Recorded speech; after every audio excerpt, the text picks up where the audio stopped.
That's a big noise, big sound. Good evening, everyone. Welcome to the council meeting with the City of Oxenham for the 20th of August 2024. We do have a couple of apologies this evening from Councillor Spell and Councillor Greaves. And we have no leave of absence and absentees in that list, so those apologies.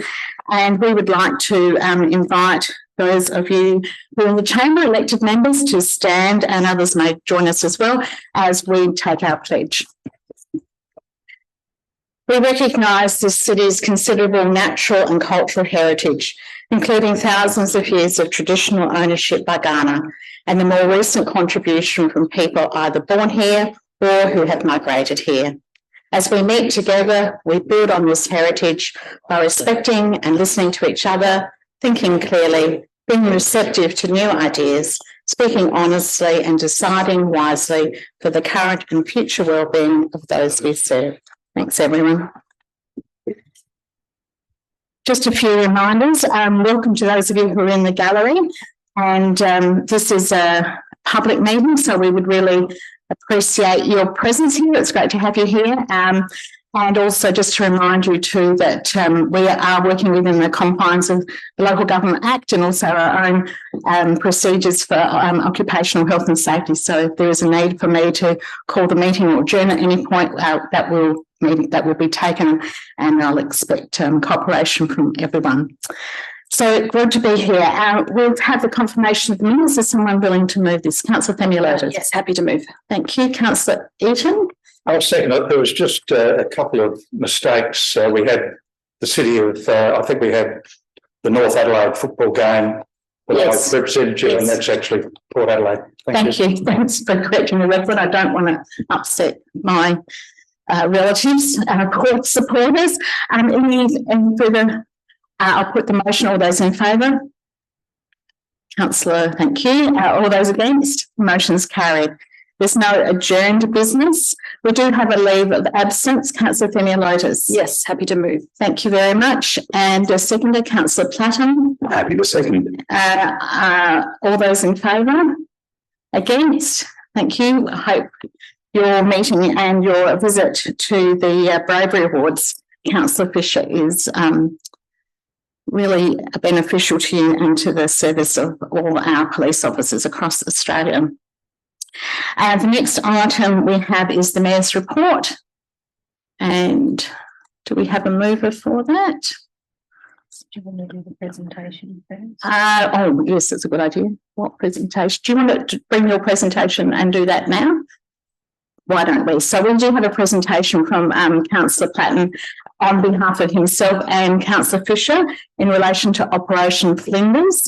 And this is kind of captured inside the Mayor's report. So over to you, Councillor. Just wait for this amazing slideshow to go. And can you just move the microphone so that they can be picked up? Thank you. Is that better? Yep. So thank you everyone for allowing me the opportunity to speak to you tonight. I, along with Councillor Fisher, were very privileged to be invited by Operation Flinders to go and see what they do up there and how their operations with children, year 9 and 10s, really do impact them and lead them to a better future. So what you'll see tonight is a slideshow presentation that was heavily audited by Councillor Fisher. So he might not know what is coming up.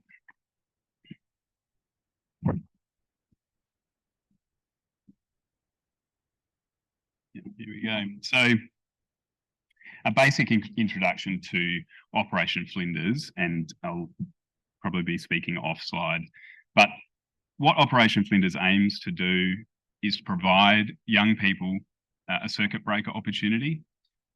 They might be suffering from family violence, drug abuse, they might be truant from school.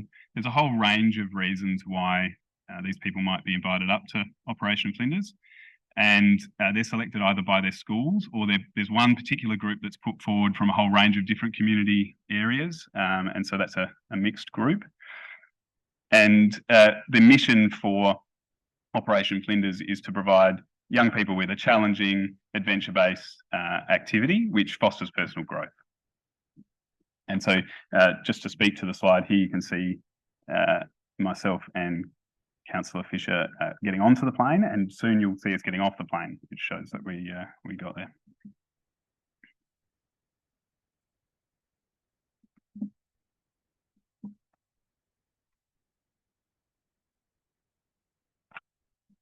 Oh no. Look, it's all coming undone. Okay, all right. So the program structure basically is to welcome 10 students in each group. When we were there, there was 8 groups participating, and so they welcome them up. They have them get off of a bus, basically in the middle of nowhere. For 8 days, they trek. It's around about 100 kilometres. And through those days, they face a number of different challenges. And that may be abseiling, putting up a tent, cooking their own food, all the way through to things like, you know, scaling mountains. Yeah, so what that does is they build them psychologically, and yeah, so everything's done on Yankara Station. Now, this is the 3rd station that Operation Flinders has been at, and this is hopefully their staying spot. So they have a 45-year lease and followed by another 45-year lease.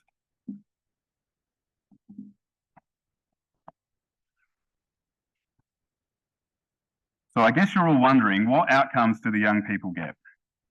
And basically, this can be broken down into 3 areas. Personal development. So there's reports from individuals that they see a significant increase in self-confidence and resilience. Certainly when I was lucky enough to participate in the abseiling, they talked about building confidence and resilience, and that's about pushing your boundaries. So the further you push your boundaries in a safe environment, the more resilient you may be moving forward.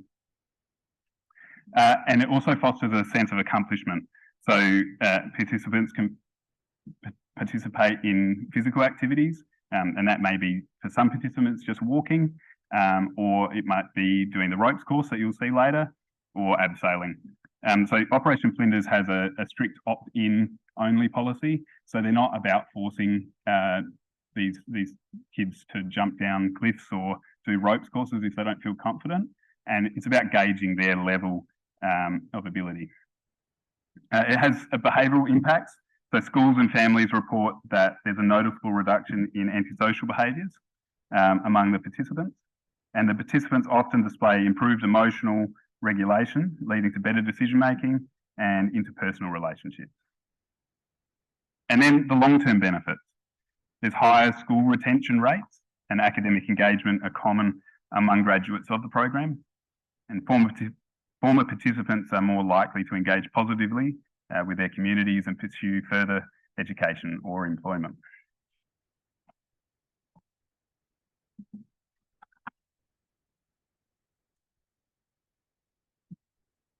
So what I tried to do here was list the schools that send students from the city of Onkaparinga, and I missed a couple.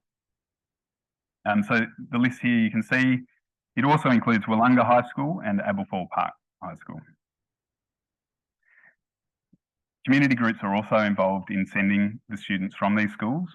So they're things like Rotary clubs, and basically what they do is fundraise to help the cost, which I think is the next slide coming, of sending these young people up to do this.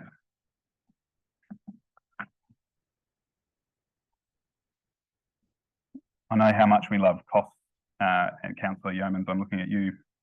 So basically, it costs $46,000 for every 10 students that Operation Flinders put through their program. And this is for a range of reasons, but mostly the logistics of getting food, sleeping bags, staff. Now, most of the people at Operation Flinders are volunteers.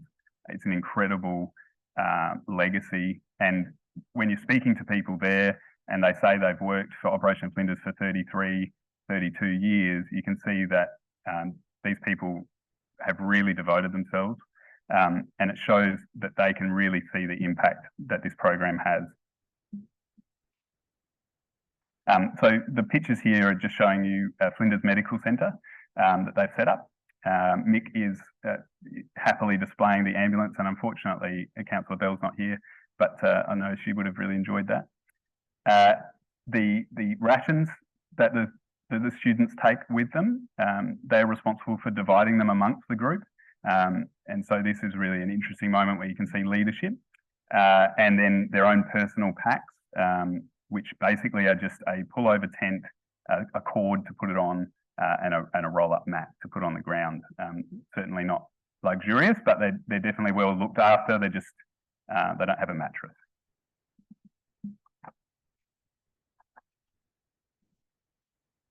Now, I put this slide in here just to, from a more personal point of view, show where Mick and myself are based. So we're based at the home station or the base station. Students don't generally come here. And I think the first time in 32 years, we bore witness to students coming there, going into a quarantine situation because there was a bit of gastro floating around. But generally speaking, this is for volunteers and staff members to provide them a base. And so we were put up in insurers' quarters. It was basic, it was very comfortable. We didn't have to sleep on the floor. And they've just built a brand new kitchen, dining function area, which was fantastic for the group to get together.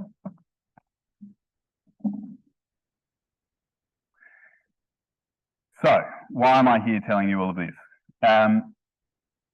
I can only speak from my personal opinion. I'm pretty sure I could speak for Mick too, that the outcomes that these kids receive, the moment that they get to have light at the end of the tunnel, that might be in a few days after the operation, or it might be 10 years after, but it gives them the ability to see that there is a different path that they could take.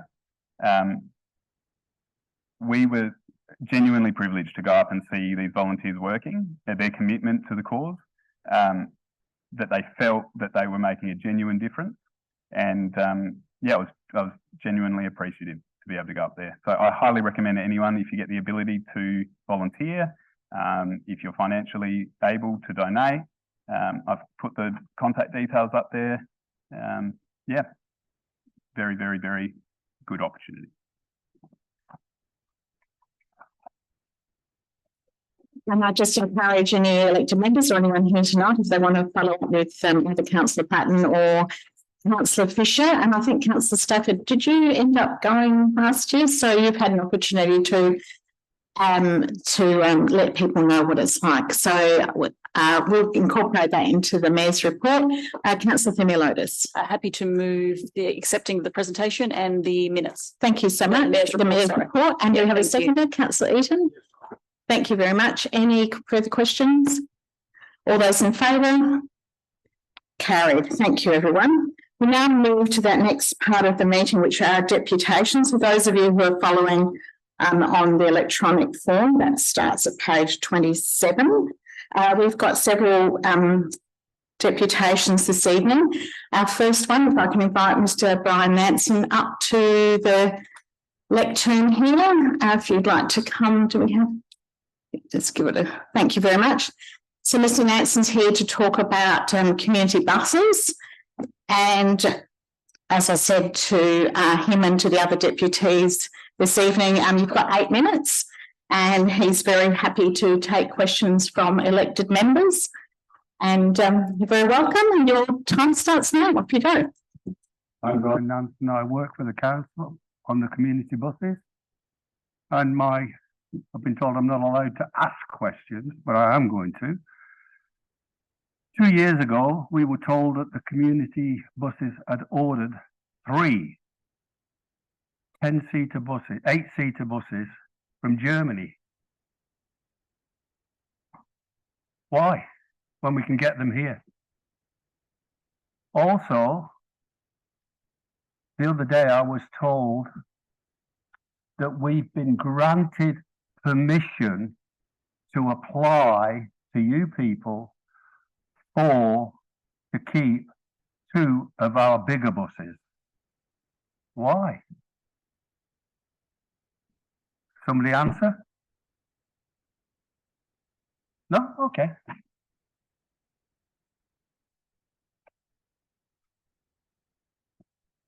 I give up. You've wasted thousands and thousands of dollars of ratepayers' money by ordering these buses from Germany. Why? Did you not consult with the people that drive the buses or work on the buses before you ordered them? No? Okay. So, are we going to be given permission to retain our 2 big buses? Or are you people going to say, oh, you can't have them, we've just ordered back new buses? Thank you. Do you want to,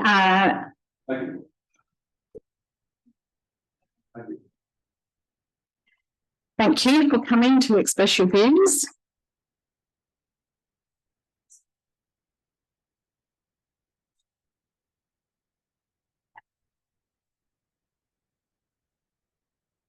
Are there any questions for Mr. Nansen? Are you prepared to take some questions? Would you like to come up to the lectern? Councillor Themeliotis. Yes, thank you. Thank you for your presentation. I just wanted to ask, have there been any opportunities where council have reached out and asked for consultation on bus replacement? I've had no consultation. So there's been my other drivers out. no notices, no information was presented. The only thing that we got the other week was a questionnaire to hand out to the clients, and on it, it said consultation has been with the bus people. We haven't been asked. I might invite. I'll just see if there's Just one point Go ahead. about the buses. On a Wednesday, now remember I said the 3 8-seater buses. Correct. On a Wednesday, on my bus, we take anything from 10 to 15 people. Okay? Okay. Sorry for interrupting. No, not at all. Can I also ask the question of council staff, because that seems quite unfair to not consult? I'll just see if there's any further questions from elected members, if that's all right, because then council staff can. Are there any further questions from elected members from Mr. Nansen? I do have one, and that is you define yourself as working on the buses. Yes. So can you just tell us a little bit about what your role is? I'm a helper on the community bus. Mm-hmm. I help the ladies and gentlemen on the bus, and I help them off the bus, and I carry their shopping bags to their homes. As a volunteer? As a volunteer. Yeah, as a council volunteer. As a council volunteer. Thank you. Thanks for that. I'm just going to invite the staff if you'd like to give us some information about some of the questions that Mr. Nansen was asking. Sure. Through the Mayor, firstly, I just want to acknowledge Brian for your service with volunteering with our community transport programme. Brian's been involved since 2018 and has been providing a support role in that time. Just for a bit of context, I guess, for elected members, we undertook a community transport service review in 2016, which highlighted a need to transition our bus fleet to smaller, more cost-effective buses. That commenced a process to review what opportunities there are out there for bus replacements. We have, through this process, kept all of our volunteers up to date. We provided 2 bus bulletins in 2021, which highlighted the process that we were undertaking regarding our bus transitions. We did investigate, while we had an outcome within the service review from 2016 to transition to smaller buses. As part of further investigations in 2019 and 2020, we explored what opportunities there were for larger buses. What we found through those investigations, there was no like-for-like buses available.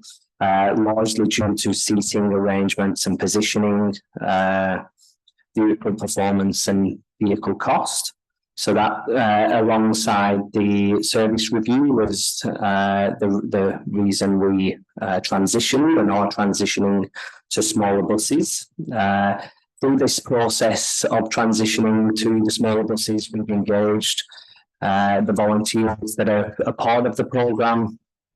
We held and visited another council to explore what their bus is like, and have invited volunteers to that session. So volunteers have been kept up to date through this process. We anticipate the 3 smaller buses. We have an induction planned for tomorrow with the bus providers, and we hope in the coming weeks that they'll be on the road serving our community.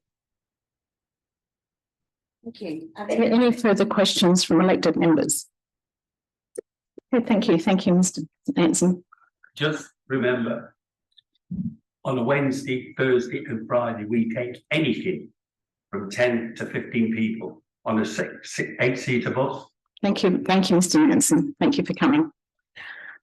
We have next up, we've got Tracy Weyer and Maxine Drenth, who are going to share their 8 minutes talking with us about Murray Road. And if you'd like to come up together, I think you've drawn straws for who's going first, or played scissors, rock, paper, or something like that. And you're very welcome, and thank you for coming this evening. So this is items 7.2 and 7.3 together. This deputation is being shared. And which of you are going first? Oh, thanks, Tracy. And the timer's up here so you can see, and you'll hear a noise at the 6-minute mark. Don't let that scare you. It just means there's 2 minutes to go. It's all yours. Good evening, everyone. Thank you for listening to me on behalf of residents. My name is Tracy Weyer.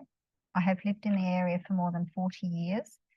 I'm a resident of Murray Road Port Noarlunga for almost 6 years.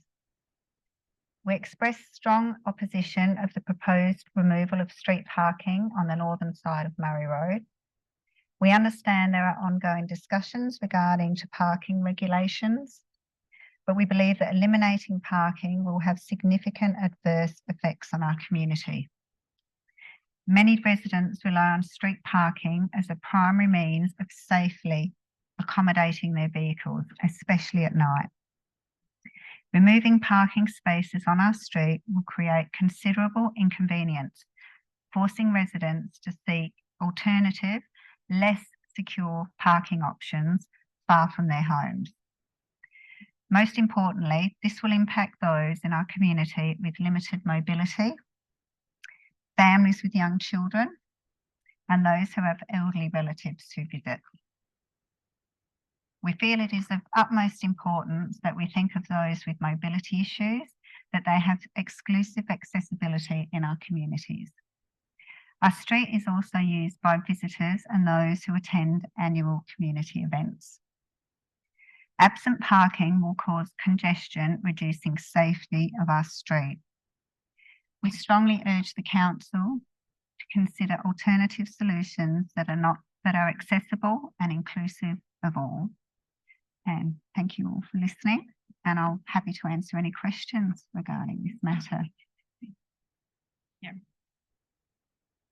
Hello, councillors and mayor. Thanks for your time and allowing me to speak on this issue. My name is Maxine Drenth, and I live with my husband Bill at 6264 Murray Road. It is a local heritage home, and we've been working on it since we bought it 8 years ago. Previously, we lived in Calgary Avenue, Port Noarlunga South, for over 30 years. I've lived in the council area since coming to Adelaide about 48 years ago. My brother had his home at 61 Murray Road between 1991 and 2000, so we are very familiar with the road and area. I have read the agenda and report of the meeting and will hopefully expand on my concerns, and I'm glad that the council is willing to hear these views and consider them. You already have read my letter and petition about the road development, and are aware that I believe option A, the original plan, is not favourable for the road. My reasons include reduced parking, reduction of roadside size, unnecessary southern footpath, rain gardens and the lighting. These were all discussed in my letter. Also, the rain gardens will be on top of services and make these hard to get to. SA Water has had numerous call-outs due to leakages. Storm water will travel between the curbs and the rain gardens due to the camber of the road and may even make water jump the curb and impact homes. At the Gola end section of Murray Road, the stormwater appears to run down the northern side of the road anyway. These things make the rain gardens ineffective. Thank you for taking my concerns into consideration by removing the rain garden in front of our home in option B. However, this will only result in other cars parking in front of our home who can't find a park elsewhere due to no change to parking on other sections of the road. Therefore, there will be no change for us. From the feedback, other residents share my concerns regarding parking and speed. I don't think option A or B address these concerns, so I believe they are not an option. Option C appears to cover most of the concerns, namely, most rain gardens have been removed and parking retained so residents can have visitors safely and negotiate the road themselves safely. This was mentioned in more detail by Tracy Weyer previously. Some rain gardens retain, namely where Murray Road meet Whitten Road, Conrad Street and Cornish Avenue. This will slow the traffic entering Murray Road and address the concern of speed on the road. These could even be made larger and possibly put at the Gawler end of Murray Road, which will slow the traffic further. The only change I would like to see on option C is the removal of the unnecessary southern footpath. The traffic data shows that Murray Road only just qualifies as a connector road, and the count could have been completed on a week that the expressway or South Road had an accident and artificially inflated the data. Therefore, it is unlikely that Murray Road needs another footpath. It would be great if the northern footpath was renewed and brought up to code. I am aware that this is not in the building scope of this project, but if you follow this option, the cost will be dramatically reduced and enable a footpath upgrade to go ahead anyway. It would also be time and cost effective to do it all at once and would reduce the inconvenience caused to the public to undertake only one road footpath development.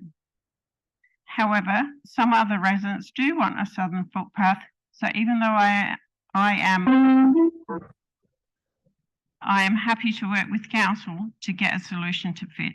Maybe for us, we could have pavers suitable for car weights right up to our boundary so a car and trailer can park there to facilitate trimming our hedge, similar to the parking on the top section of Murray Road.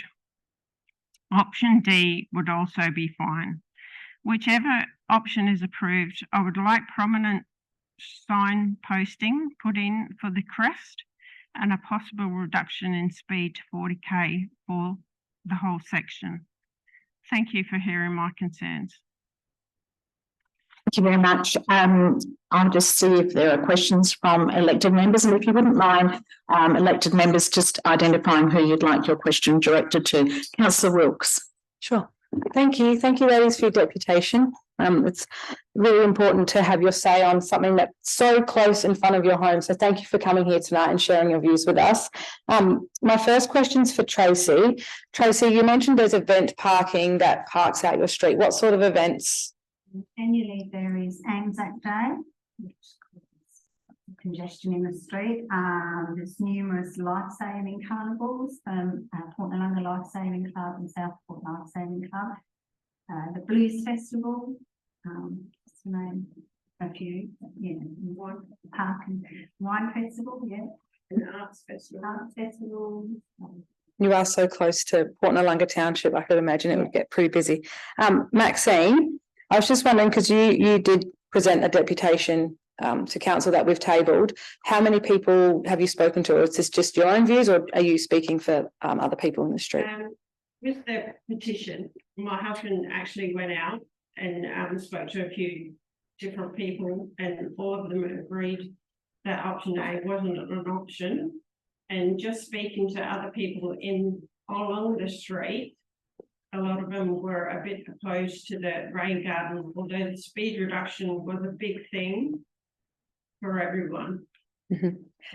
So I know that you submitted the petition, and we've got quite a comprehensive Your Say report. I was just wondering, did you get a chance to put your views into the Your Say report? It's okay if you didn't, because I'm not really sure what you mean. I wasn't able to put anything through the Your Say. I had to send everything through mail at Conqueringa because the submit button or whatever didn't work. Okay, so your preference for not taking the parking is not included in the community engagement that we've all got on our agenda. No, you've got it. Doesn't include your voice. Okay, awesome. Excellent, thank you. Are there any other questions from elected members? Thank you, Maxine and Tracy, for coming tonight. Appreciate it. Next, I'd like to invite Jane Ellis to join us this evening up here. And Jane, this is item 7.4 regarding reinstatement of the irrigation system at the reserve on Eucalypt Court, or at Flagstaff Circuit, sorry. I'm looking at the word and not even reading it properly. Apologies. Reserve at Flagstaff Hill. So you've got 8 minutes, and at the 6-minute mark, you'll hear that chime, and you're happy to take questions from elected members. Thank you very much. All yours. Good evening, Mayor and elected members. Let's get this happening. No? Do you need a hand? Here we go. A petition of over 300. Sorry, my name is Jane Ellis. My husband and I live on the eastern boundary of Eucalypt Reserve.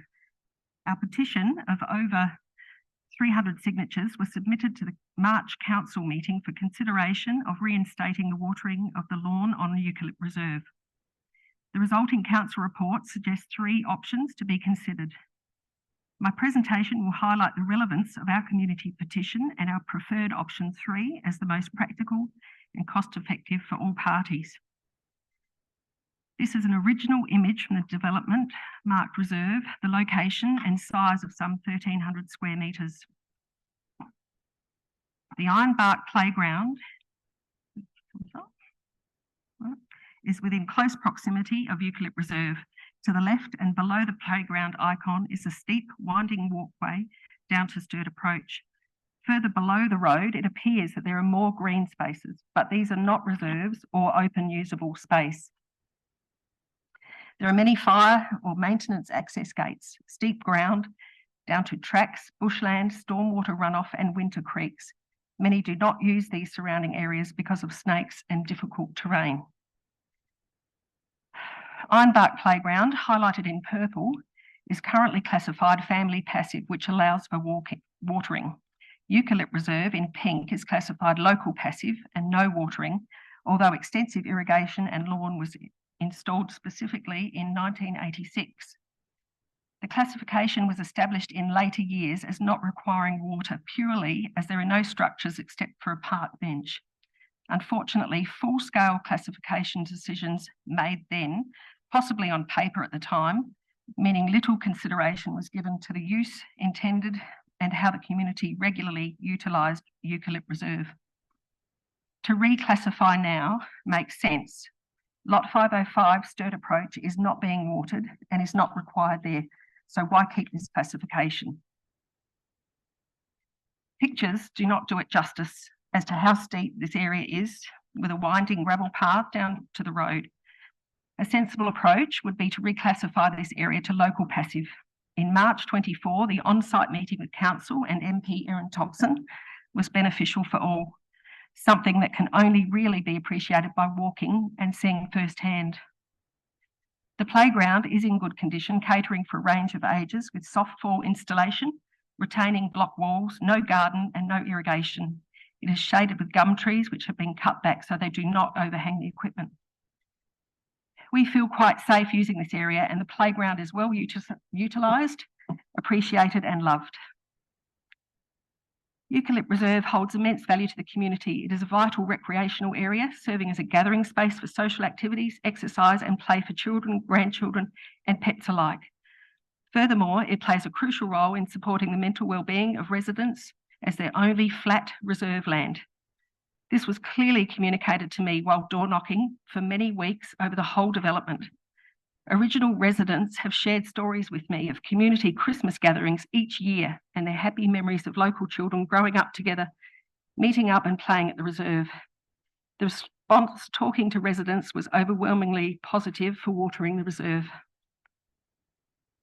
Turning off the watering system in 2003 due to water restrictions has seen 21 years of hot Australian summers and this green lawn deteriorate with significant cracking, dry and dusty, rendering it unattractive, unsuitable for community use. The reserve also becomes muddy and grows moss in winter as the grass runners struggle to maintain coverage. However, with seasonal summer watering and some care, it will rejuvenate. With minimal investment, we can restore this reserve to its former glory and ensure we renew enjoyment in the community. When tested 3 times over the last few years by different maintenance crew, many sprinklers and most solenoid valves were present and partially operational. To repair or renew the irrigation either way is a minimal cost-effective solution for this space and a substantial saving compared to unnecessarily moving the playground. Trees on the reserve have become water stressed, resulting in storm damage and the council removing 1 tree early March 23. The pink marked stump and roots were left for grinding and were finally removed after several follow-ups in June 24, some 15 months later. It's understandable that residents feel overlooked, sorry, I've gone too quick, and neglected by council, but we do understand the enormous maintenance tasks for these crews as we and other neighbours regularly caretake the reserve and surrounds. A well-maintained reserve boosts neighbourhood morale and becomes a point of pride for residents. Thankfully, Eucalypt Reserve receives a regular mow, but when the park is so dry and sparse, mowing creates dust and will ruts in all seasons, damaging the surface even more depending on the size of the mower used on that day. At times, trade vehicles drive and park on the reserve. Could we officially name Eucalypt Reserve and another no vehicles sign to be installed? Green spaces are proven to reduce stress and build a sense of community. Greening the reserve will be a positive reflection of the council's commitment to fostering vibrant, inclusive and healthy community environments. We deserve this. I share this quote from the Open Space Strategic Management Plan. A park with a play space will be provided within 500 metres walking distance of most households. We believe that the benefits of a very modest investment for the watering of the reserve align with the community's best interest and would greatly enhance the quality of life, health and well-being for all residents. Many more would utilise Eucalypt Reserve if it was restored. The gentle open slope is suitable for all kinds of ball play and an open run play, which would be restricted if the playground would be moved here on this small area. Oops, sorry, missed that one. Pictured is my front lawn sprinkler spraying onto the reserve. Last summer, we watered 4 metres along our boundary, not only to reduce dust, but also keeping the area green. And the result, it's amazing, the contrast. Let's green up our reserve and the community will come and utilise more and more. Thank you for the opportunity to represent hundreds of concerned residents from the whole development who signed and their families who support the petition for watering Eucalypt Reserve. We believe with council's help, the reserve can be transformed into a beautiful, useful space for everyone. Each reserve should be considered on its own merits And whilst our offset placement is different to the norm, it is certainly a deserving request. This is our opportunity tonight to correct this oversight of watering classifications and make right for the community. Thank you. Thanks so much, Jane. Perfect timing. Well done. Take a breath. Do I have any questions from elected members? Councillor Eaton. Apart from, thank you for your presentation, but apart from the irrigation, are there any other enhancements that could be considered for that reserve? I mean, it is one of the smaller ones in that particular area. Well, I've heard talking to people that there is an old barbecue down in the other walkways, which are very dry. There's nothing else down there. And they say, oh, they've fixed up the gas bottle or whatever it was. But there's not much point in having a barbecue down in a walkway where there's nothing else to do down there. So, you know, like a barbecue or something like that, a little gazebo or... There are two barbecues actually over in the Swallow. Yeah, that's a long way from us though. And there's two gazebos. And in the 25 years I've actually lived there, Yeah, so there's only been about 5 people. questions on its way. Any trees or anything like that, any further sort of deciduous trees that could be planted on the edge of it to give shade? Could there be? There are already 4 or 5 trees around the back. They're that northeastern corner. No, they are in the northeastern. North side. Yeah, but even some deciduous trees along Eucalypt Circuit that might give it a bit more shade too. Yeah. Okay, thank you. Thank you so much. Councillor Jew. Thank you. I think your deputation was very clear. Appreciate that. I just wondered about Ironbark Avenue, the reserve, and your option C, which was to actually change the classification, swap them, and just the community perception of those around Ironbark Reserve, and if you've had any communication with those residents and how they would feel about the change. Oh, I've spoken to everyone. Great, that's good. There's a lot to hear about it. They're all fully supportive. I mean, there would be no change to the playground. People are happy with the playground. There's no water there. There's just some shrubbery and, you know, the gum trees. So, but people do come to that reserve, and the comments from people that, you know, look, I used to bring my grandchildren there, but I don't anymore because it's so dry. And, you know, I saw someone the other day before we went to bring a little baby there and a picnic rug, and they sat, and I thought, well, you can't even let your baby fall off of there because it's so dry and dusty and dirty, you know. So, yeah, there is a lot of support for it. Thank you. Any further questions? Thank you, Jane. Really appreciate your time, and please pass on our thanks to the team behind you who have helped, including your husband, getting those signatures. The next item on the agenda is 8.1, and that is the CEO PMC minutes. Do I have a mover for that, please? Councillor Eaton. Yes, I'll open. Thank you very much. Seconder, Councillor Platten. Happy to second. Any questions? All those in favour? Motion is carried. Thank you very much. Councillor Wilkes, did you have a question for that? No. Oh, sorry, the next item. Item 9.1, Councillor Wilkes. Perfect. Thank you. I'd like to move 1, 2, C, 3 and 4. So let's just make sure we've got that. Thank you.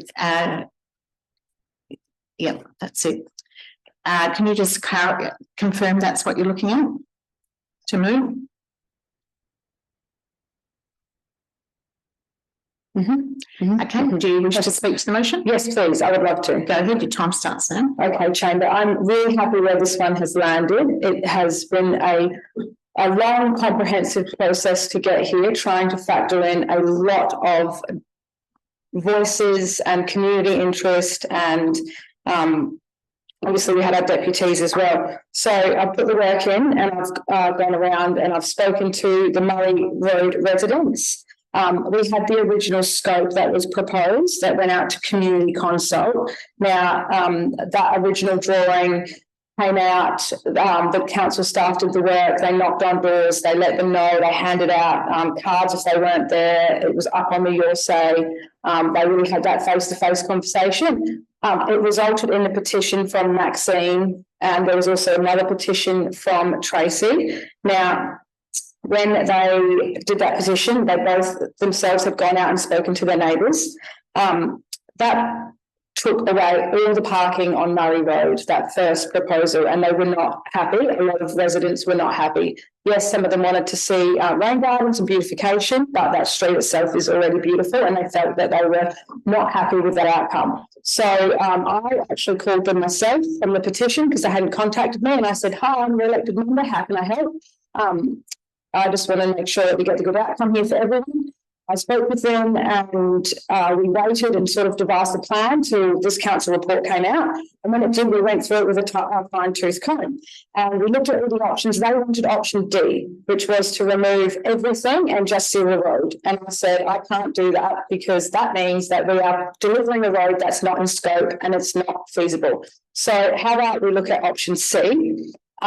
We to and fro, that's where we fell. I didn't think it was right. So I actually wanted to speak to more residents, not just the residents that I have been speaking to who were contacted through the petition. I wanted to find out more. So I got on my Facebook page and said, "Hi, community, I just want to let you know this report's come out and there is 4 options that we are now looking at for this road." I've only got a very small reach, but Port Noarlunga page has 24,000 people. So I asked them personally if they would share my post. They did. I got some great feedback on that. I had 12 people contact me over the weekend. Some of them had provided your say and some of them hadn't. I spoke to every single one of them and they all came back and said to me, "Look, we're really happy to see option C happen because it was the middle ground. It gives the lighting upgrade, it puts the road into scope, it provides parking to everyone, and it also has a couple of greeneries on the Conrad and the other road, which escapes me, it starts with K."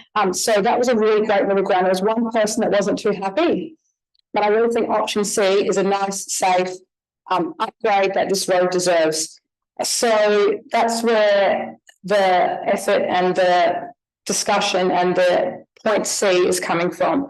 So I just think that if I need to go into more detail, I will in closing, and I really appreciate it if you would support the hard work that's been done to bring up option C. Thank you. Councillor Platten, you got a question or seconded? Thank you. Can I just ask a few questions first, please? Can the northern footpath be upgraded? Through the chair, the northern footpath was investigated as part of the 2019 footpath audit, and it was found to be in good condition. We re-inspected it just this week, and a lot of the high priority defects that were originally found through the audit have since been repaired. It can be renewed, but it's not currently on the 5-year program based on its condition. We also haven't scoped or designed that work, so it's not currently part of the project scope. Mm-hmm. In terms of the on-street car parking, what is the difference in number between option B and option C? Yeah, through the chair. So option C provides a total of 56 car parking spaces and option B provides 39. They're included in the drawings in the top right-hand corner if you need them. Didn't count the dots, sorry. I had a really lovely conversation with a resident yesterday. Are you seconding, or do you wish to debate? This is another question. Okay. Sorry, I just needed to premise it. Go ahead. Who was concerned about the number of water hydrant leaks from the mains water. Have we consulted with Estate Water about whether they're going to be replacing the main anytime soon and whether this might impact the new road? Through the chair, as part of our standard infrastructure delivery cycle process, we have consulted with service providers. We understand that SA Water have done some works on Murray Road earlier this financial year. So these works aren't scheduled to clash, but we can write to them formally and just confirm any forward works programs that they might have. Yeah. And then just one final question. In your experience, the difference between the new footpath upgrade cost and the renewal cost for the northern footpath, is it more expensive to renew or build new? Through the chair, the unit rates are honestly similar. On the northern side, We do know that we have some pretty non-compliant crossovers that might be costly to fix, as well as the sand embankment that has been brought to our attention recently, so there might be some hidden costs that are outside just a standard unit rate that's normally associated with renewal. Super. I'm happy to move into debate if I can, please. The item needs to be seconded. Are you seconding the motion? Yeah, I'm happy to second it. Thank you. Would you like to debate? Sure. Go ahead. You've got 4 minutes. Your time starts now. Thank you so much. So, Chamber, this is a toughie. This is a classic deputy mayor sitting on the fence moment. So the former small business person in me would say that Port Noarlunga is deficient in car parks, and we should almost at all costs protect those, especially when they're so close to the CBD of that area.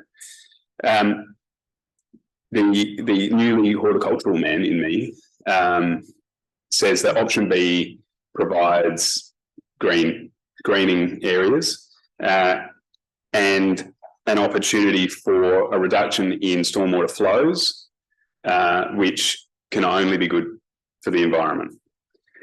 So that leaves me between option B and C. And I had a fantastic conversation with my fellow councillor today, and I was in option D. I was firm. I was a no footpath, no lighting. Let's just scrap the whole thing and just give them a new road.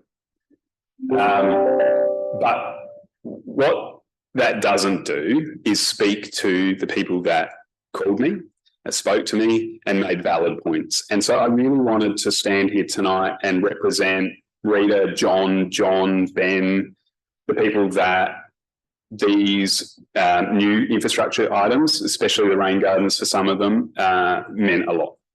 That they were going to have a beautiful space to live, albeit at sacrificing car parking. And so where does that leave me?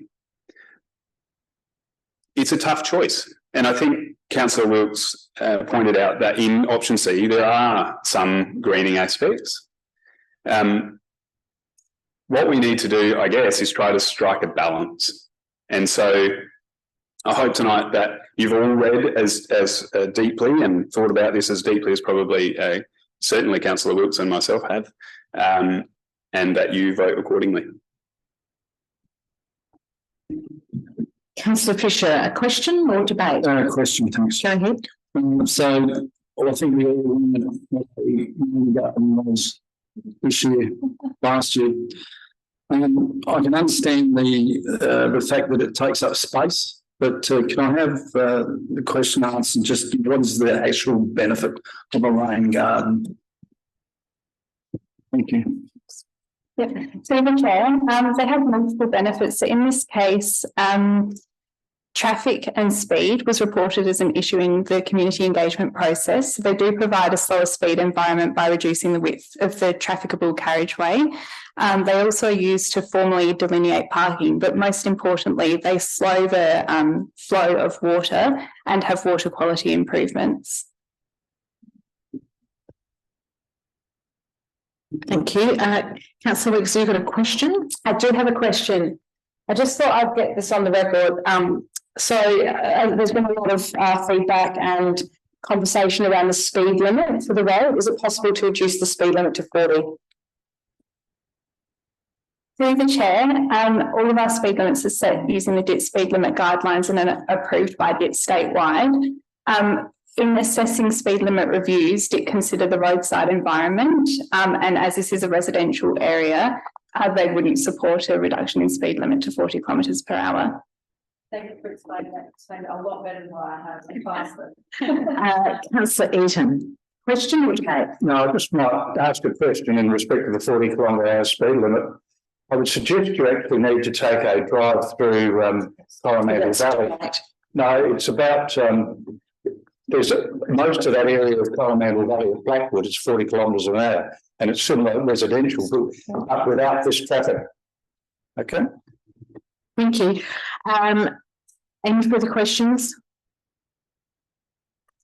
Councillor Wilkes, would you wish to close debate? Go ahead.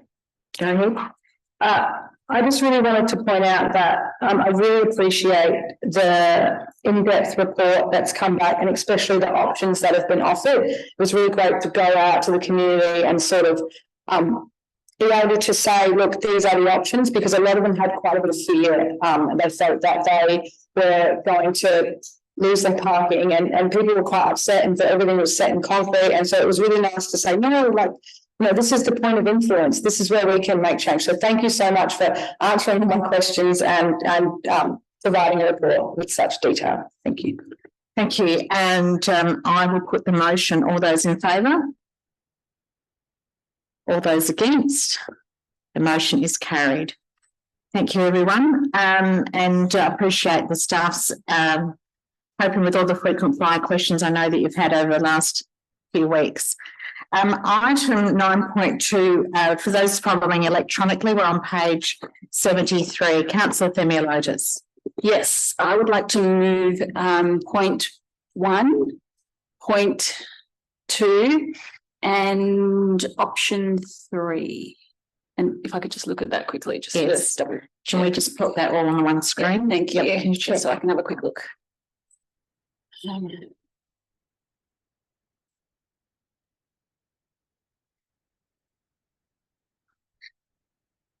Yeah, you wish to yes, please, if I could. Go ahead.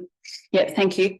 Elected members, I'm going to start off by saying that Jane really just covered off on really all the points, and her presentation couldn't be more clearer of how our community value this green open space and value the trees and value the playground in its current location. One thing that shocked me is that Jane mentioned the year that the grass was installed. It's the same age as me, and it's aged terribly, terribly. I've aged. Okay. There's already irrigation on this green open space, and yes, it was switched off. This must have been pre-amalgamation, 21 years ago it was switched off. But this green open space is something that's been utilised by our community, and our community actually drawn in to this green open space. How do I know this? I had a friend who lived on this street and played frequently on this green open space. So it's something that I enjoyed as a child and have really fond memories of. I've been to this green open space and seen how other people try to utilise the green open space in its current form. And I know with just a little bit of love and care, our community can definitely enjoy this space, and it will become a more vibrant space. I'm not going to dwell on the playground, but to say under our current policy that should be irrigated. It is not irrigated, obviously, because it's on a slope, there's a load of trees, there's a natural mulch there, it doesn't need the irrigation. So that's probably historically why this green open space was irrigated in the first place, so it could be utilised. Jane has said that the reserve holds immense value to the community and is a vital space for recreation, serving as a gathering spot for activities, exercise, children to play, for their grandchildren, and for pets to play as well. And Jane spoke about the times when residents would come together. So there's houses surrounding this green open space. The houses are smaller properties, so they don't have big backyards. So their backyard is actually this green open space. And probably going into the future, when we see future developments, that's what's going to happen. Smaller houses, smaller backyards, and there's going to be a green open space that becomes the community hub. And this is the community hub. Jane talked about how the residents would come out of their properties and each get their lawnmower and mow in preparation for Christmas, when those families would all come out together and celebrate and all bring things to share and enjoy that space. This is a really loved space, and it's a really tight-knit community. Jane went out and spent multiple days going out with a bit of fear, and I know what it's like going out and randomly door knocking people to try and seek advice and, interrupting people during their day. But Jane got the courage and built the courage day after day after day to go back out again and again and again and again to speak to over 300 people in that community. And they all have great value in that community. And the reason I have absolute respect for Jane, is because there's always people in our community, and I think I've been one of them too, who complains about an issue. But it takes a true leader to step up and say, you know what, enough is enough, and I'm going to actually do something about it. So elected members, I hope you'll support this going forward. It's not actually funding it. it's not doing the project straight away. It ends up becoming part of our project works and being scored. And maybe going forward, we should look at a public value score as well, included in some of our, when we're making some of our decisions, because I think a public value score would change some of the decision making in this chamber. So elected members, I hope you'll be able to support this motion. Thank you. Councillor Eaton. Yes, I'll certainly second it. Do you wish to speak to the other? Really not much to say, only to correct the fact that it was 2009 that the irrigation was turned off. There are implications for it, but I think with this reclassification, I'm very mindful of the Swallow Drive Eastern Reserve, because they had its water turned off, but that's got a lot more trees along it. But it has that other feature on the other side where there's the playground, the barbecues, and that is the irrigated area. Thank you. Thanks, Councillor. Councillor Platten, a question or debate? Questions, please. Go ahead. We've heard tonight that the playground isn't irrigated. So the 20-year lifespan of irrigating this park is estimated to be around $115,000. That's over the 20 years. Is that correct? Through the chair, yes, that is correct. Yeah. If the playground was to be irrigated, would that cost a similar amount? Through the chair, irrigation of the playground adjacent Ironbark Reserve is quite difficult, as noted through the presentation, and also I think Councillor Themeliotis, the slope, the trees, and the existing area actually doesn't lend itself well to the grasses actually establishing. So while technically irrigation could be put down there to do it, it wouldn't be a value for money exercise. Thank you. I'm happy to move into debate, please. Here I am again. And again, we're talking about green things. First of all, I too would like to congratulate Jane on speaking so well. Probably saw me up there just before you, and it's not as easy as people think. It's also not easy to get a petition with 312 signatures. So congratulations to you. Well done.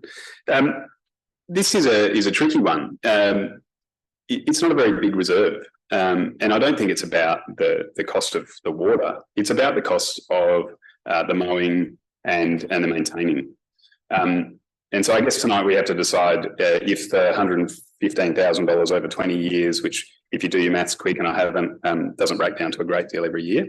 Is that like $5,000 a year or something like that? Yep. Is that worth it for the 312 people that really want to see this go ahead?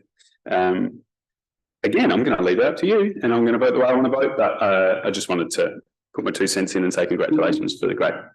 Thank you. Councillor Dew.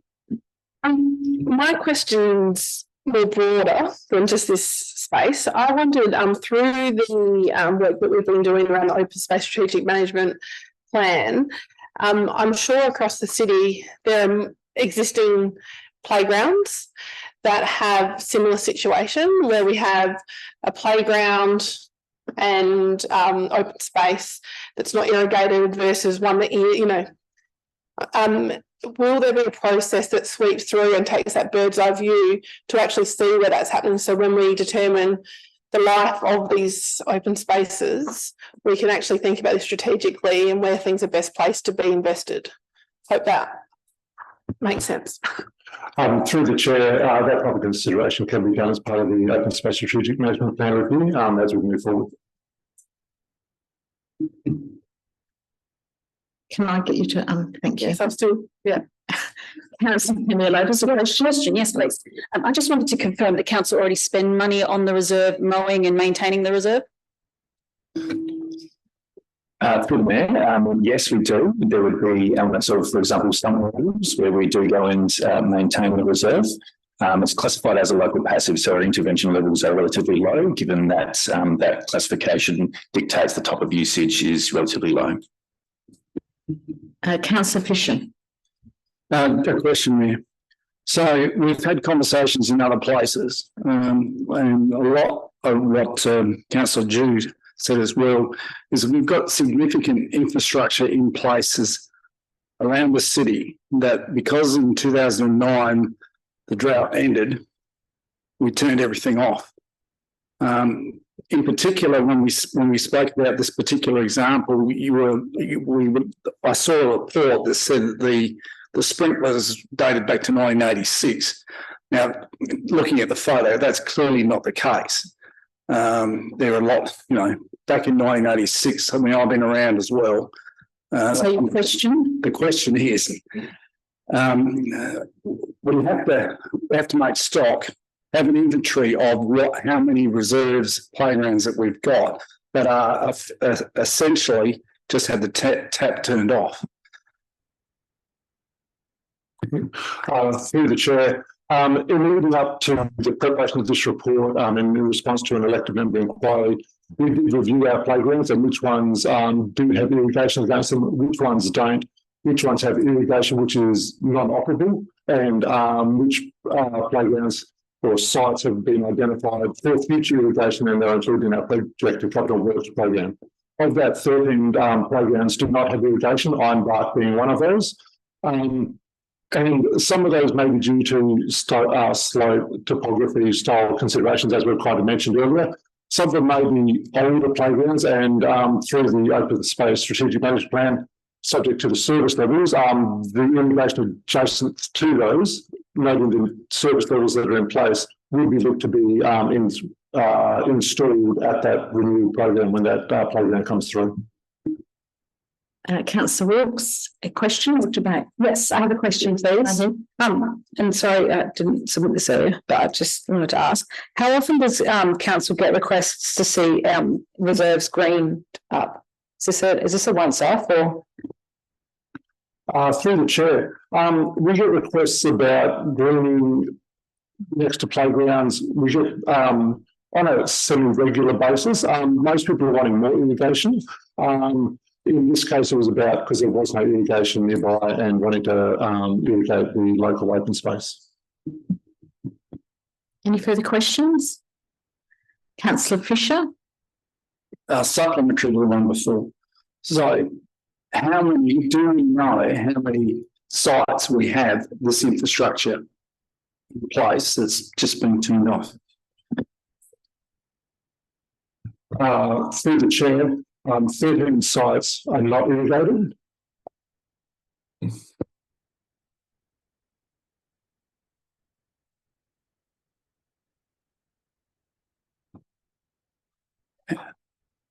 Reserves playgrounds where we installed grey water irrigation that was turned off in 2009. Do we know how many we have?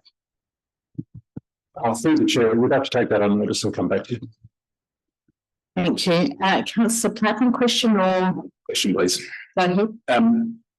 Out of the, I have to get this right in my head, I'm sorry. Out of all the requests that council get on a semi-regular basis for irrigation, is this different to the request in that it has irrigation, albeit maybe broken, installed already? It's one of the 13. Through the chair, this one is slightly different to the norm, noting that Eucalypt Circuit reserve did have irrigation that was turned off. Most of the others that we get are associated with reserves that do not have irrigation at any stage. Councillor.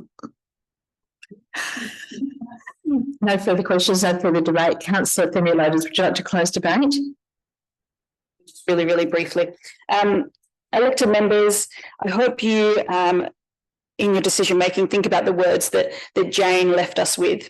How near and dear this reserve is held in such high value by this community, in that literally the playground is two houses. You can stand on the corner of the reserve and see the playground that is not irrigated. Elected members, I think we should be encouraging our residents now, especially when properties are getting smaller, backyards are getting smaller. We should be encouraging our residents, like Jane said, to get out, to come together, to be a community. This might actually start encouraging community to do other things more community-based, like green waste, like getting people to start doing initiatives together and talking. I'm finding now that sometimes when you get a new neighbour, they stay locked in and they don't come out, and some people don't know who their neighbours are. And these places will encourage people to come back out and have those conversations and start our community really enjoying our spaces. Jane's really worked hard for this. I am so proud of you, Jane, and I hope that our elected members will see fit to support this motion. Thank you. I'll put the motion. All those in favour? All those against? The motion's carried. And I will now move to item 9.3, ANZAC Day Community Wreaths. That's page 105. Councillor Eaton. Yes, I'll certainly move this particular motion. Do you wish to speak to me? Yes, I will. ANZAC Day is a very important day for our country. And we have, the opportunity for the city of Onkaparinga to recognise those service personnel who made the ultimate sacrifice in protecting our country and our way of life. So it's extremely important. The only thing I would like is just a little correction made or recognition that of the events that are held, I actually attend 4. I go to the Milford Vale Youth Vigil, and then I get up at 5 o'clock and head off over to Flagstaff Hill, and we haven't recognised the Flagstaff Hill Scout Group's dawn service that they hold.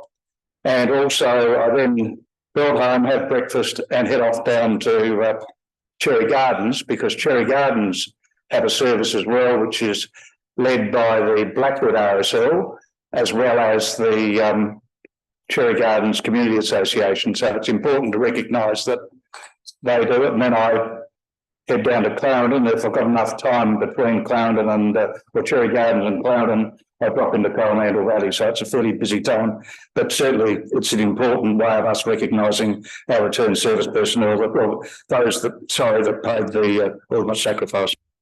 Thank you, Councillor. Councillor Wilkes. Yes, I did have a slight amendment, but I will hold it. Thank you for sharing that, Jeff. Councillor Eaton. Councillor Eaton, sorry, my apologies. So are you seconding the motion? Yes. Or do you have a question? Seconding the motion. Thank you, please. I will second. You want to speak to the motion? I will speak to it. Just wanted to say that this report was not particularly where I landed. I am just like Jeff. I attend as many ANZAC ceremonies as I can. I take my children and they tag along behind me because it is an extremely important day to remember.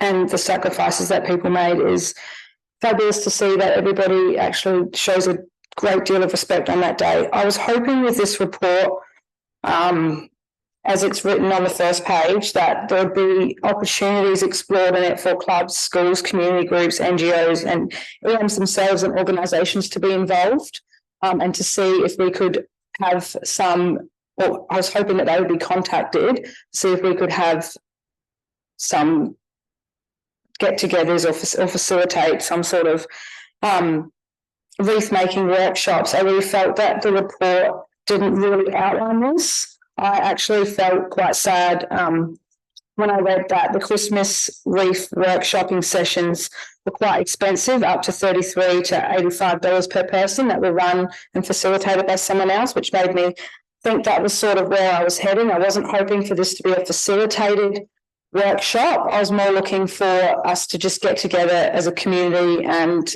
make some wreaths with our local scout groups, or I was just hoping that it wasn't going down the line of facilitated workshop with a head per person, but that's okay. We'll note it, and yeah. Thank you. Do we have any? Oh, Councillor Ju. Did you a question or debate? I'll debate, thank you. I just wanted to add in the mix to that as well. Councillor Yeomans and I support a local community group at Aldinga put on ANZAC Day and Remembrance Day services, and noting that each wreath is often provided by the RSL or by the organising group at a cost of $50 to $150. And I understand, the report clearly articulates in terms of supporting small business and those sorts of things, but I also sort of see in the contrast of that the challenge of groups being self-sufficient as well, community groups, and enabling them to be able to create wreaths at a low cost, and the outcomes that Councillor Wilkes was highlighting around people coming together, the conversations for young people to be engaging and learning about why we create wreaths and all that. It's a little bit of a missed opportunity, particularly for groups that actually can't afford it. It definitely would have helped Aldinga, and in fact, Aldinga had determined, through a church we'll be doing that. So, there's opportunities to do that, but it would have been great to see City of Onkaparinga help enable and facilitate some of that in an informal yet formal way. Thank you. Councillor Platten, question or debate? Just a quick debate, if I can. I also attend these amazing functions and ceremonies. And for me, the most amazing part is when people do bring something that is personal. It's very easy to rock up and have an RSL provide you with a polystyrene wreath. But when you've spent the time, when you make something, might be from your own garden, or you might have whipped it off a council reserve that's irrigated, you do see it, specifically from school groups, sometimes politicians, sometimes mayors, and it is something that I think should be given notoriety to. So, that's where I'm at. Thank you very much. Councillor Eaton, did you wish to close debate? So look, with the Flagstaff Hill run, the Flagstaff Primary School actually provide their choir now, and the kids come along and sing. My grandson performs on that. And this last year I managed to get a local retired Army chaplain to assist at the service, which was a bit of a bonus, and he certainly added to the flavour of that. But these are important events, and it's really important that we recognise those people that paid the ultimate sacrifice, and those that actually died some years later. I've had a couple of mates, as a consequence of their term in Vietnam, die of cancer as a consequence of their service. But it's important to recognise them. Thank you. Thank you. And I do note that it was Vietnam Veterans Day a couple of days ago too. I will put the motion. All those in favour? Against? The motion's carried. And just to note to staff for the CEO that this is an opportunity that we'd really love to see more community capacity being built into the response over time. Item 9.4, we have, so this is page 111. And do I have a mover?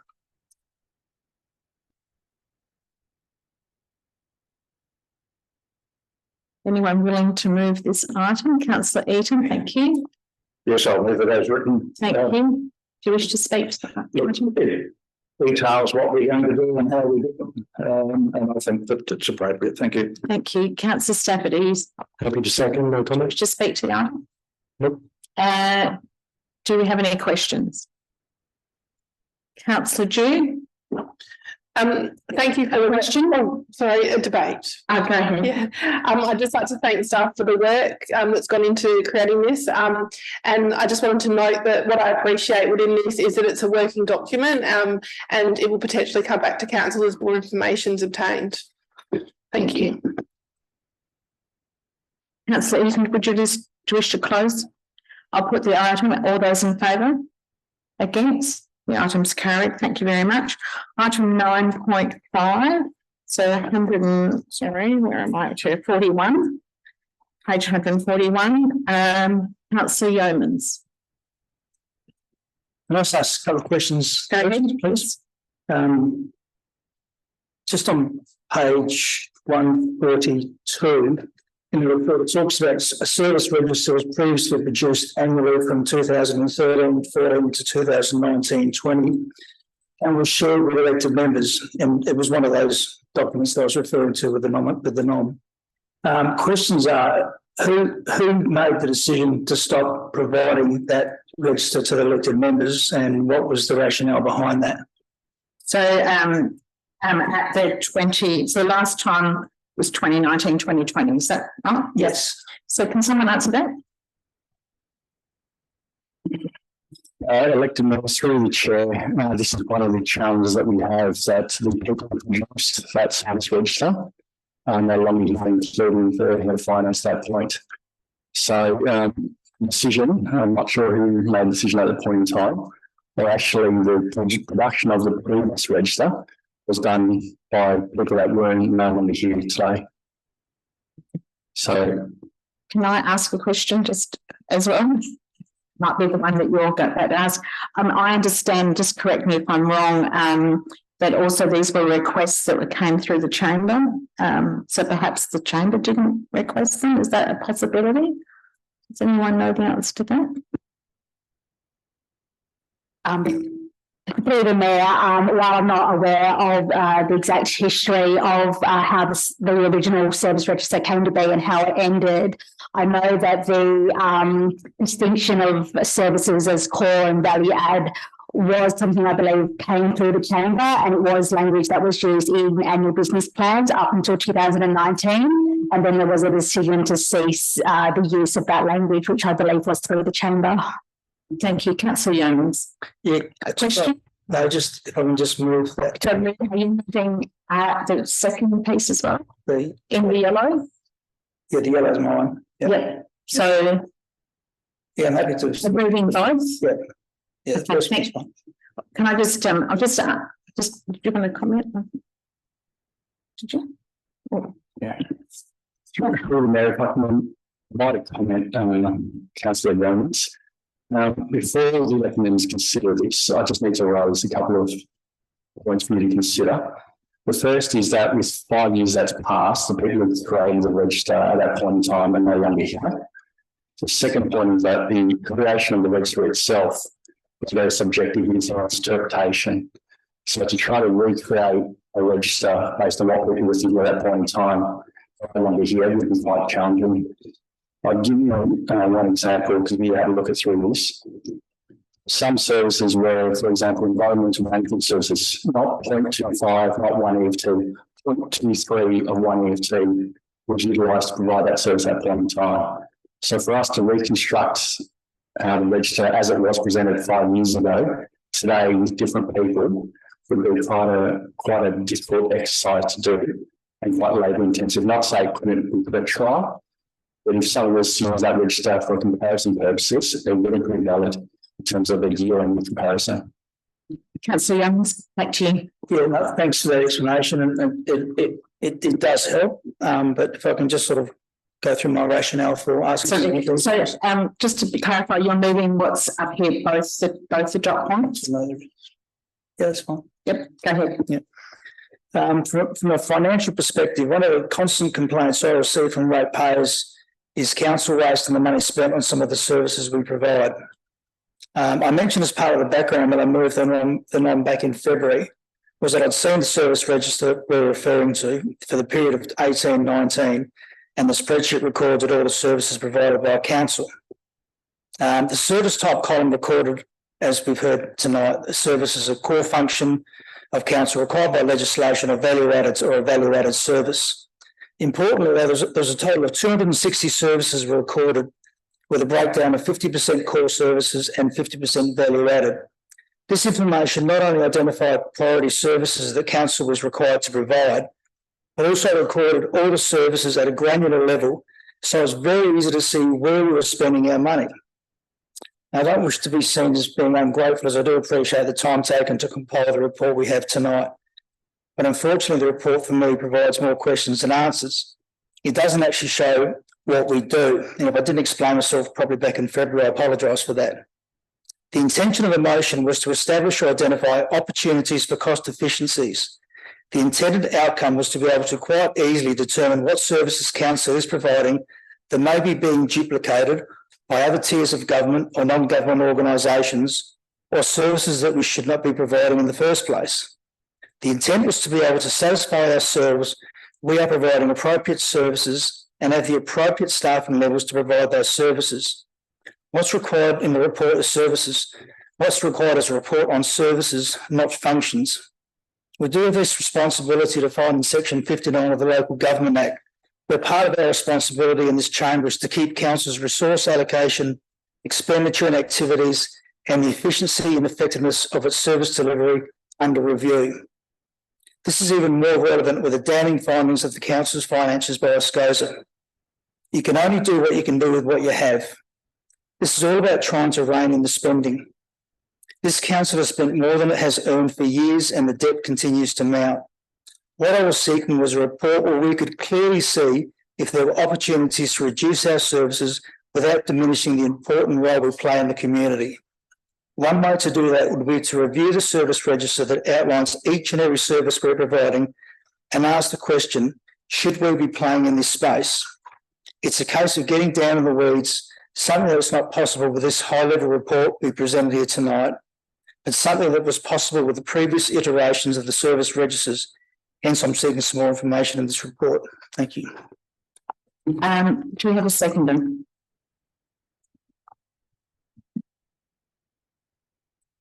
With no seconder, that. So, Councillor Eaton, are you seconding the motion? I just have a question first. And mine is, could we actually hold an elected members workshop before going to developing it? And we have a workshop and look at what services are being provided. Are you seconding the motion? No, I'm not seconding it at the moment. I'm just saying if it's a possibility, because I might move an amendment to the second part that we hold an elected members workshop where we can make an assessment. Thank you. I'll just ask that then as a question. Yes. Through the chair, Councillor, we've done workshops previously in terms of our services. We did some of the service levels reviewed as part of the formation of the 24-25 budget. If elected members want to go deeper dive into that, that's always an option. Other challenge that we've got is we've been trying to get Chamber to make decisions when we come to the policy and strategy setting processes. And by going through a separate process, it makes it quite difficult for the administration to actually get clear line of sight of those services you want us to review. Part of the efforts for this report was to give you enough detail, system generated, replicable into the future so that you could actually provide that guidance if you wish to. But certainly I'm really keen for us to elevate you to the policy and strategies and service level discussions that we've had through a number of EM sessions in the previous couple of weeks. I appreciate that we haven't had an option to go through all of them, but that's how we've been trying to get the service reviews completed. Thank you. Councillor Themeliotis. Yes, I will second the motion. And I'll speak briefly. This is going to sound like a bit of an odd debate. I wasn't actually intending on supporting this motion purely because of the first point, because I genuinely believe that what Councillor Yeomans was requesting originally has just not been delivered. It's not what he asked for. I've seen the register that Councillor Yeomans is referring to, and it's I say simple, council staff will not say simple, but visually a simple spreadsheet that literally outlines projects, services, the manager involved, the FTEs, maybe a little, but to an elected member, it seems like a simple, easy read to understand. This manager manages these things. These are the things underneath it. These are the cost of those things. And then it gives an opportunity for elected members to start picking and choosing on little things that they want to maybe explore further. There's over 200 programs and services that we deliver, and a lot of them are going to be outdated and not in line with our community plan, not in line with what our community is saying. So I know council staff want a clear line of sight, but as an elected member, I want clear understanding. And I want to be really, really confident in the budget. What's really, really frustrating to me on sort of more of a personal level is that I have been sitting on the edge of my seat waiting for this report. And why? Because in the background, I've been putting up quans and noms, and they've been getting rejected left, right and centre because I was told, I'm just looking at my email here, that it will be addressed in this report and closely aligns to the council report that's coming off the back of Councillor Yeoman's notice of motion. Well, it doesn't. My quans and noms were clear around duplicate services and duplicate programs that possibly are delivered as state or federally and delivered by other organisations, or should be delivered by other organisations, or could be delivered better by other organisations than council. I think that's really important. We did a budget workshop, and during that budget workshop, projects were submitted by council staff for us to consider. And I look at let's just take green waste passes. So green waste passes is, from council's perspective, it is discretionary. That's a discretionary spend. So we choose to spend it or we choose not to spend it. That's my take on it. But from my community perspective, their feeling is, well, that's a priority service to them. That's a core service to them, regardless of how many people use it or don't use it. So maybe if we had seen all the projects and programs under that particular section, we might have looked at reducing the tokens and removing something else. We might have had a little bit of further questioning and further deep diving into some of those sections to see what our community really truly value and what our community consider as core and what council consider as core, discretionary, and vice versa. I think that's my role. That's my role, is to ask these questions, and that's my role to get in a little bit deeper and get further information. I know Councillor Youngers is going this step further. I think this service register, if it can be delivered, would actually make life a lot easier for so many elected members. If you've seen it, if you've had view over it, it's a really simple document that clearly outlines what's happening, and that's what we need to see, because then we can pick and tell our CEO and tell staff, well, these are the places that we're actually genuinely interested in and want to explore further, and these are not. Now, council staff will say, well, libraries are involved in that. Now, don't say that to me, because that's just for shock value. I'm not going to cut libraries. I'm not going to do anything to libraries. Same with community centres. But there's so many other things in there that we're not aware of that I think maybe we should be questioning. So elected members, even though I'm not totally happy with this notice of motion, I hope you support it, and I hope that the work can be done to generate this report. Thank you. Councillor June. Question or debate? Questions, thank you. Go ahead. The definition of duplication I'm interested in. Is that easily defined? Sorry, I know that's a weird. Can you expand? You mean within internally, or do you mean different with other tiers of government? With other tiers of agencies. Yeah. So what I'm thinking, I'll just give a bit of context about what I'm thinking. Is you can have a service duplicated, but what's nuanced about being bespoke and localised may be missed if it's just black and white hard data. And I'm wondering if it would be a challenge to actually define what duplication is. So definition of, within scope of, you've got it. Yeah, through there, Councillor Drew, absolutely there would be definitional challenges. I mean, what's duplicated will be defined by the author. Yeah. So our $280 million budget, what we will be asking for is for all of our managers individually to interpret in their words what is duplicated and what's not. So obviously being individuals, they will come up with different interpretations of that. If you read the Act itself, and in the report, the Act actually describes, and I've included it here, function of the council, Part 7, says to provide services and facilities that benefit its area, its ratepayers, residents and visitors to the area. That's a pretty broad definition of the role of local government. So to try to cut out what is within that definition and what's not becomes subjective. So the report that was last prepared in 2019-20 took individuals at point in time that are no longer here, applied their subjective judgment to create a report and say, there it is, that's the information. If it's about understanding what's in the budget, I've got no challenges with that. All I'm suggesting is that if we recreate a report from 5 years ago and then the public picks it up and says, well, look how much that's increased or decreased, I can't stand behind that data because the integrity of that data is completely different. The authors are completely different and subjective and manually prepared at that point in time. Do you have another question? My question is, rather than a document, is there another mechanism for this to take place? There's obviously elected members that are interested in going in this direction. My concern is if I spend time in that, I'm not spending time in some of the bigger stuff, like I've got to balance that. So I wondered, is there other mechanisms where, I think of Senate estimates and things like that, are there committees, are there ways that we could do this together? Is that of value or not from an administrative perspective? Through the mic, thank you, Councillor Drew. There is, it's the strategic approach for when policies and service levels and strategies are reviewed. That naturally informs the work of our officers. So it's a different approach to trying to go back. I do appreciate that elected members represent the views of their community, which is about cost savings. I've got and understand where that's coming from. The draft budget that we prepared going back to that's now been adopted, let's just recap. We actually went through the budget increase that was below the CPI for South Australia with a growing population. So we built some budget savings. That doesn't mean that you can't review services periodically, but what I'm suggesting is that that's done systematically rather than the officers going away and trying to create a report. And then elected members will try to pick and choose and get into the weeds and say, well, that particular line, I want to review that line. I just don't think it's the best use of council's resources in trying to find those savings.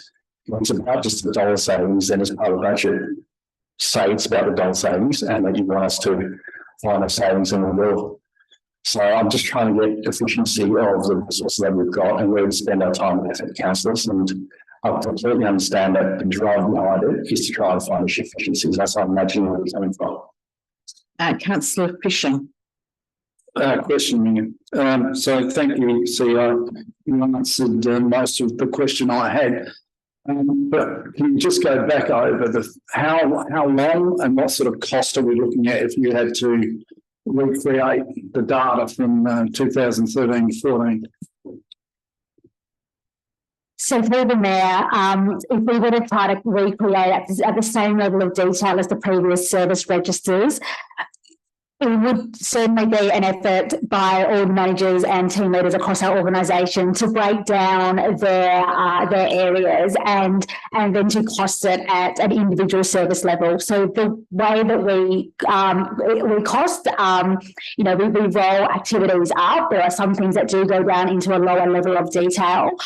As an example, the previous service registers broke down financial services, which is my area, into individual activities from timesheet processing to to accounts payable to bank receipting.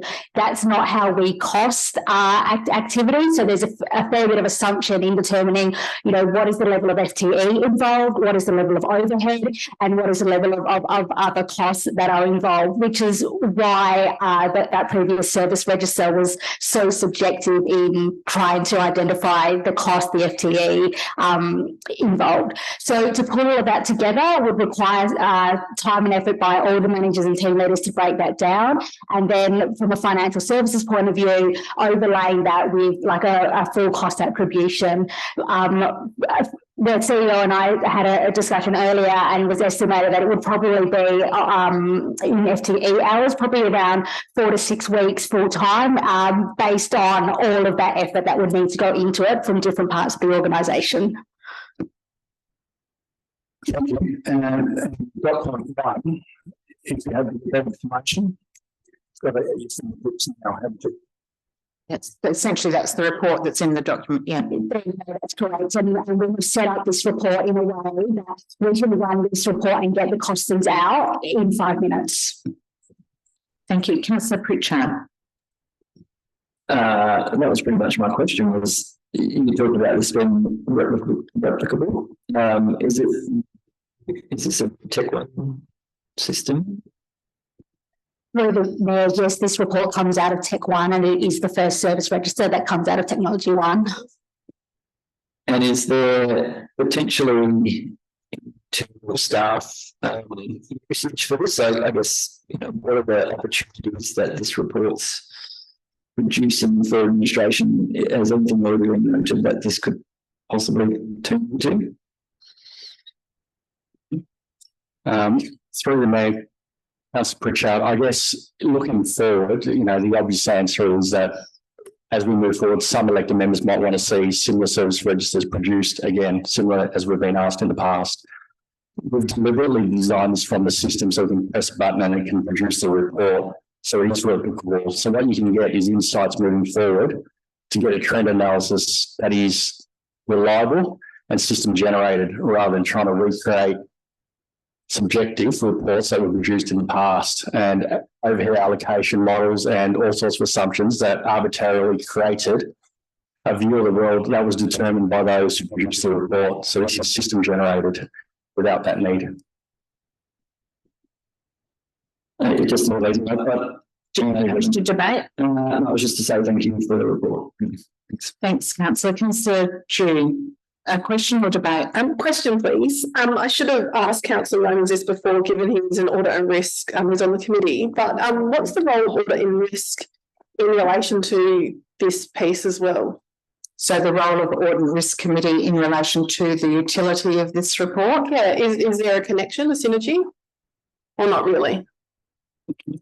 Through the Councillor Drew, I mean, the Audit and Risk is an Assurance and Advisory Committee. I'd suggest that their role is to look at major projects or initiatives that have financial and risk implications. This is the information request that's come through to say, well, just a breakdown of the costs or the budget in sufficient detail. The challenge for us to be quite open is to try to replicate something that was objectively prepared 5 years ago by people who are no longer here, and do it in a cost-efficient manner. So that's just where we are today. Obviously, it's the will of the chamber that decides what efforts and what efforts officers are focused. I'm trying to get it to a point where our resources are used efficiently and produce things efficiently and effectively. So that's why the report looks different, because it's system generated and it's replicable moving forward. Thank you. Any further questions? Councillor Young, do you wish to close debate? Yes, if I could, sorry. If I can, and thanks for the commentary and explanations and that, especially from the CEO, I really do appreciate it.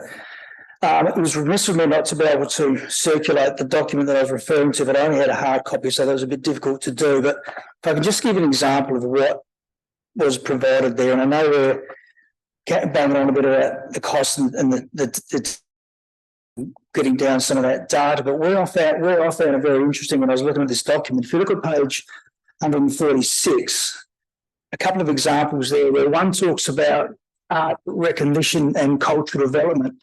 And we've got a bucket load of policies and whatever, and a figure.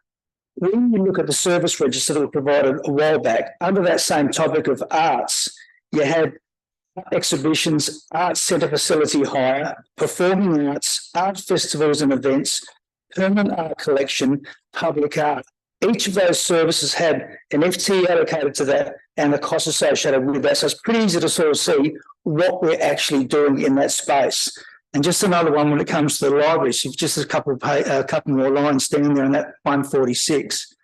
Again, you've got libraries, you've got a cost associated with it, you've got an FTE, and again, we've got just policies and some legislation there. In the service register that was produced previously for elected members, it actually listed the 6 libraries that we've got, plus it also showed a library that was an outreach library, and you could clearly see the FTE allocated to each of those libraries with the costs associated with it. So I'll get back to Councillor Camillus. I've got tongue tied, sorry. Again, what the point there was, and I agree with it, is that when we're being asked to perhaps reduce something over here because of some financial cost, it'd be really helpful if we can actually see and have vision of where we're providing services and what we're doing. It might be the case that we've taken on services after receiving funding from government, where the funding has stopped. However, we have continued to do that. We've somehow found the money or we've stopped doing something else because of it. Those are the sorts of questions that we need to ask ourselves. Do we continue those services or do we stop them?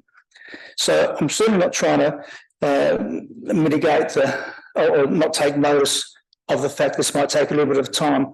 Having said that, I do find it hard to believe that we cannot put our finger on what services were actually provided.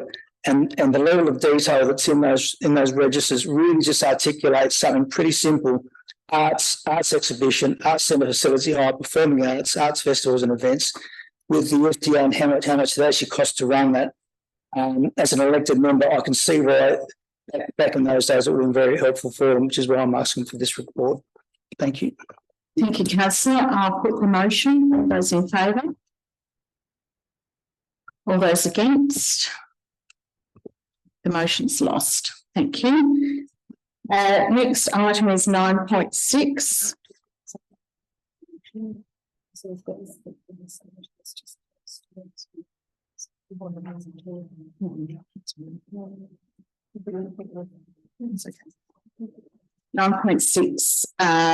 Page 161. Do I have a mover? Sellicks Hill Quarry.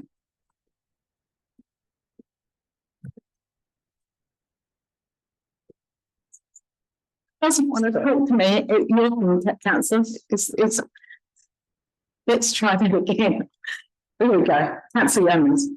Yeah, I'm happy to move this and just have a quick talk about it if I can.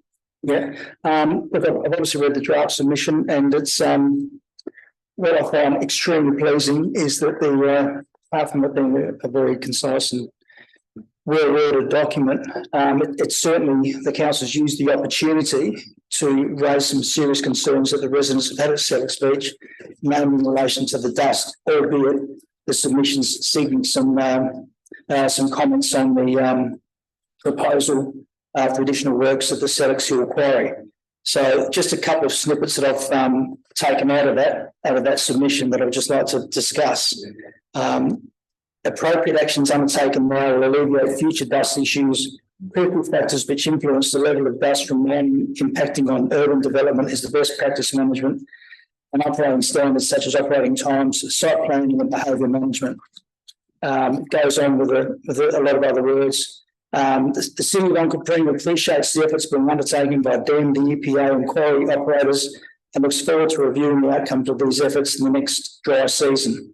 In saying this, we take the opportunity to highlight the essential requirement for continued improvement in the operational management of the quarry, particularly to reduce dust in the dry months.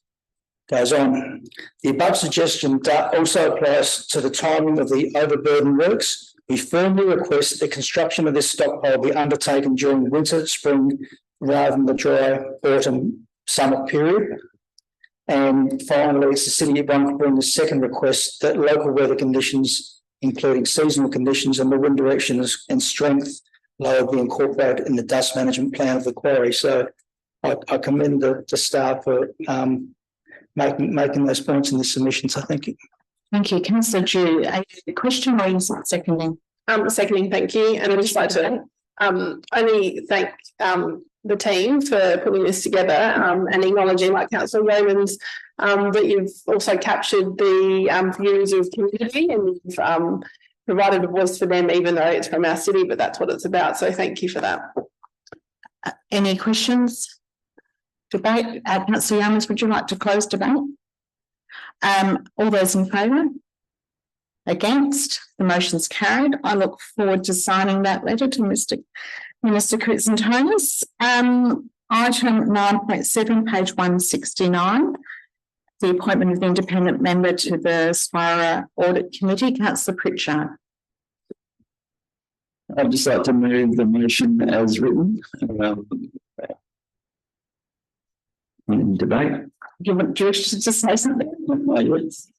So Tim is currently independent member. He was originally for 12 months, which is something that's in SWARA documents, and so extended. So it's just sort of an administration function. I've seen the minutes of the SWARA committee through the SWARA and as the chair of discussion. So I think he's doing an excellent job. Thank you, Councillor. Do we have a seconder? Councillor Platten? Happy to second. Do you wish to speak? No, not at this time. Any questions? Councillor Pritchard, do you wish to close? All those in favour? Against? Carried. And yes, Tim O'Loughlin does bring his own special contribution to our city, which I'm very grateful for. And I look forward to seeing him continue his role in the SWARA world.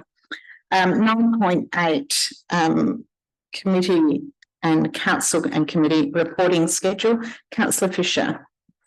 Thank you. Thank you. Seconding, is that Councillor Platten? Thank you, as written. Any questions, debate? I'll put the motion. All those in favour?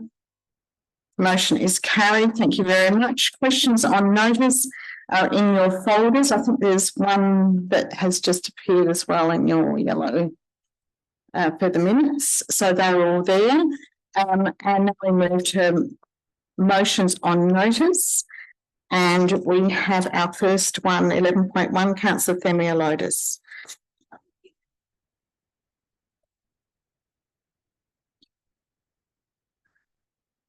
Oops, sorry. Thank you. Helen was part of a generation of women who worked tirelessly to improve the lives of women in the southern suburbs and wider. Helen's work, advocacy and support helped change the lives of many and gave a second chance to women and children experiencing family and domestic violence. In the 1970s, in our community right here in Christie's Beach, Helen opened her doors to create a safe place for southern women, for southern women who had nowhere else to go. Helen went on to establish the first women's shelter and later founded the Spirit of Women. In creating safe public spaces, Helen changed the way we talk about, advocate, and combat family and domestic violence in our community. Our community right now is experiencing considerable loss without Helen in it. And it feels like only yesterday we gave Helen the key to the city. And during that debate, I got very tongue-tied and I was talking about my experiences with Helen, and I couldn't articulate it into words because it was a feeling that you get in Helen's presence. And it's something that I hadn't felt before. I think there's a very limited amount of people you meet in your lives that make you feel something. And I've thought about it over time, like trying to work out what that feeling is. And all I can think of is it's like having a forever friend, someone that you can tell all your secrets to, someone who you can trust, someone who will believe you the first time round, is someone that will be there for you. One of my colleagues said to me, well, who's going to fill Helen's shoes? And I thought about that. And there's two ways I thought about that. And the one thing I thought about is we have an army of southern women who right now are all filling Helen's shoes and will continue to fill Helen's shoes. I myself sort of like the thought of borrowing Helen's shoes. I don't think I could ever fill Helen's shoes, but borrowing them when I need strength, when I need to support others, when I need to advocate, when I need to get together with women in the South. My thoughts are with Helen's family and friends and our community as a whole that is experiencing this immense loss. But I know together with the strength that we have, we continue on with Helen's work, with the support of Heather, doing some amazing work in our community. So this motion asks for a minute silence. I just want to recognise that under delegation, our CEO did fly our flags at half-mast on the day of Helen's funeral. And I'd like the Mayor and staff to speak with Helen's family to see what opportunities there are to recognise Helen's significant contribution to our community, and in lieu of flowers that we make a donation to Spirit of Women. So elected members, I hope you'll support this motion. Thank you. Seconder, Councillor Eaton. Yes, I'm prepared to second it. She certainly did play a very important part in the safety in this area, and it's an appropriate recognition. Thank you. Thank you. Councillor Dew. I'm absolutely in support of this motion. I just wanted to just highlight, I guess, provide a bit of a reflection for myself that how incredible and fitting it is on Beach Road at Rotary Park. We have the Ripple Place of Courage. And I remember sitting in the working group trying to determine alongside Helen what the name of the first memorial was going to be. And there were all sorts of names. And now, post her passing, it seems even more fitting that it is called Place of Courage, and it's a ripple, because Helen will continue to have a ripple in our community. And like Councillor Themeliotis highlighted, that there's many women and men as well that are working in this sector that continuously show up in the face of extreme disparity and so many difficulties and challenges. But they'll continue to have courage, and Helen's ripple will continue to happen, and we'll continue to have these conversations like we're just doing now. We wouldn't be here talking about this if it wasn't for Helen's impact. So when we go down now to Beach Road, but also Seaford Community Centre, I guess it provides an opportunity to reflect and continue to think about how in our roles as leaders we're continuing to have courage and show up, and how we're continuing to have that record within our community. Thank you. Any further speakers? I'll put the motion. All those in favour? Against, the motion's carried, and I'll invite you all now to stand for a minute's silence.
Just want to add a couple of words myself, and I'll be very happy to have that conversation. I have spoken, and I did spend quite a bit of time the day after Helen's passing with Heather and her family, and I'll be happy to pass that on. And just one little anecdote. On the day of the keys of the city, when we were at Parliament House, and I said to her, "Well, now it was all over, how are you feeling?" She said, "I think I deserved it." And yeah, I was able to share that story with her family on the celebration for life, and everyone thought that was very true.